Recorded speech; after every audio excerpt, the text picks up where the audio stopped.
छुट्टी बढ़ने वाली है। जिस प्रकार आप लोग देख रहे हैं कि गर्मी इतनी प्रचंड है, इतनी भीषण गर्मी है, जिसमें आप लोग स्वयं ही जहाँ होंगे वहाँ बहुत परेशान होंगे और सोच रहे होंगे कि काश ये गर्मी की छुट्टी और बढ़ जाए, क्योंकि मेन गर्मी की छुट्टी अब होनी चाहिए थी। ऐसा सभी लोग फ़ील कर रहे होंगे कि मेन गर्मी की छुट्टी जो है ना, अधिकतर प्राइवेट स्कूल जो है वो 10 जून से गर्मी की छुट्टी की है। हालाँकि उसकी बात जो है अलग है, ठीक है।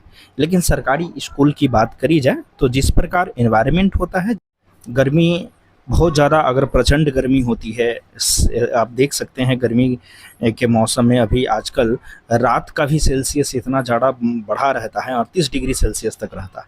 और दिन की बात करी जाए तो 45-46, शहरों में 46, गांव में कम से कम 44 डिग्री सेल्सियस होती है, ठीक है। तो इस गर्मी के मौसम को देखते हुए हम लोगों को लगता भी है कि गर्मी की छुट्टी वाकई में अब होनी चाहिए था, या अगर गर्मी की छुट्टी मिल भी गई है, ठीक है ना, तो इसमें जो है कम से कम 1 सप्ताह की बढ़ोतरी और होनी चाहिए।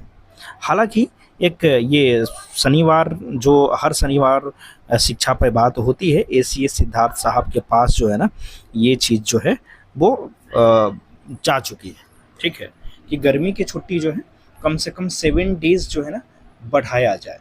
ये गर्मी की छुट्टी जो है, गर्मी की छुट्टी लगभग 30 जून तक करना चाहिए, और ये चीज़ उनके अधियाचना में जा चुका है, उनके पास ये बातें जो है ना जा चुकी है। उम्मीद करते हैं, देखिए अंत तक, जैसे कि 23 तारीख को स्कूल खुलनी है, और 23 तारीख के पहले है ना, आपको हो सकता है कि 20 तारीख तक, जैसे कि 20 तारीख तक तो ये जो भी ट्रांसफ़र वाले प्रक्रिया है वो 20 जून से सबको दिखना शुरू कर देगा। तो 20 जून को ट्रांसफ़र वाला भी प्रक्रिया टीआर 1 और 2 के लिए दिखना शुरू कर देगा। दूसरी बात, हो सकता है कि 20 या 21 से नहीं होना चाहिए, 21 के पहले ही हो सकता है कि गर्मी की छुट्टी की बढ़ोतरी का कोई ना कोई ऐसा ऑफिशियल न्यूज़ आ जाए, ठीक है। ऐसा लगता है कि हो जाना चाहिए, क्योंकि गर्मी की छुट्टी 1 सप्ताह और बढ़ने का चांस लग भी रहा है। जिस प्रकार एसीएस सिद्धार्थ साहब के पास ये आवेदन गया और उन्होंने भी इस चीज़ को जाहिर किया, उन्होंने भी इस चीज़ को समझा कि हाँ, वाकई में गर्मी तो बहुत प्रचंड है, ठीक है ना। तो सबसे बड़ी चीज़ है कि गर्मी की छुट्टी अगर मिल जाती है तो क्या इसमें बच्चों के लिए गर्मी की छुट्टी के साथ साथ शिक्षकों को भी मिलेगा। तो जहाँ तक उम्मीद है, 99% अगर कहा जाए, 99% जितना अनुभव है हमारे पास वो मैं बता रहा हूँ कि अभी तक तो यही देखा गया है कि अगर गर्मी की छुट्टी बढ़ती है ना, अगर गर्मी की छुट्टी बढ़ती है तो इसमें शिक्षकों के लिए छुट्टी नहीं बढ़ाई जाती है, ठीक है। शिक्षकों के लिए जो छुट्टी होती है वो नहीं बढ़ाई जाती है। बच्चों के लिए छुट्टी जो है बढ़ जाएगी, इसमें कोई दो मत नहीं है। हो सकता है कि गर्मी की छुट्टी बढ़ेगी तो बच्चों के लिए, ठीक है। और शिक्षक के लिए इसमें कुछ नहीं, शिक्षक को अपना जो टाइम है उस टाइम पे आपको विद्यालय आना है, और जो बच्चों के लिए कुछ अलग से कार्य करवाई जाएगी, ऐसा कोई कार्य करवाए जाएंगे, ऑनलाइन हो या और भी कुछ प्रोजेक्ट हो, उस पे शिक्षकों को कार्य करवाया जाएगा बच्चों के प्रति, ठीक है ना। तो ये हुआ गर्मी की छुट्टी पर हमने बात करा, और हो सकता है कि ये सही भी हो जाए, ठीक है। अब आते हैं, प्राण कार्ड अप्लाई करते समय त्रुटि हो गया हो तो क्या करें।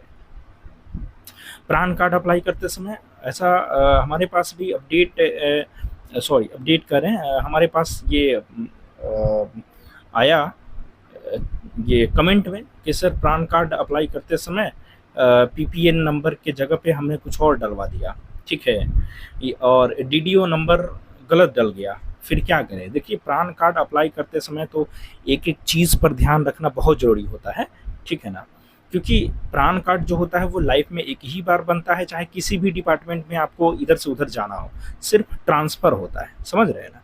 तो पैन कार्ड एक ही बार बनता है, और पैन कार्ड जनरेट होने के पहले कंपनी जो है ना, एनपीएस कंपनी जो है वो इसको अच्छे से जांच करती है, ठीक है, आपके आधार कार्ड से मैच करवाती है, हर चीज़ से मैच करवाती है, ठीक है।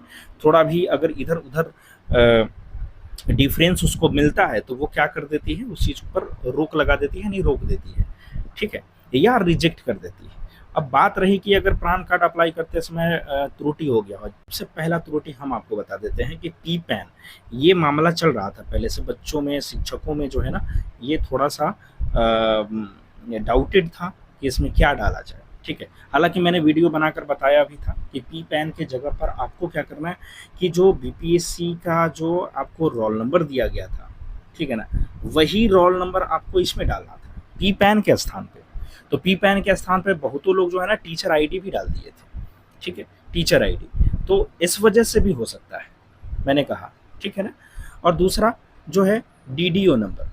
अब डीडीओ नंबर हर एक जिला का अलग अलग होता है, जैसा कि आप सबों को पता भी होगा। डीडीओ कोड जो होता है हर एक जिला का अलग अलग होता है। और मैंने कहा भी था कि कोई ज़रूरी नहीं है डीडीओ कोड नहीं, डीडीओ कोड अगर जारी हुआ है, ठीक है, तो ठीक है। अगर जिला से आदेश नहीं भी आया कोई बात नहीं, डीडीओ कोड पिछले साल का भी सेम है, ठीक है, आप आराम से जो है अप्लाई करवा सकते हैं, ठीक है। तो डीडीओ कोड में भी कुछ लोग गलती कर लिए होंगे। तो मैंने कहा भी था कि अगर आप लोग पैन कार्ड अप्लाई करवाइएगा तो वहीं पे अप्लाई करवाइएगा जहाँ पे एकदम अनुभवी हो, ठीक है ना, साइबर कैफ़े में एकदम अनुभवी हो, बहुत सारे लोगों का वो काम करता रहा हो, तो वो आपको गलत नहीं करेगा, ठीक है, उनको सब चीज़ पता होता है, ठीक।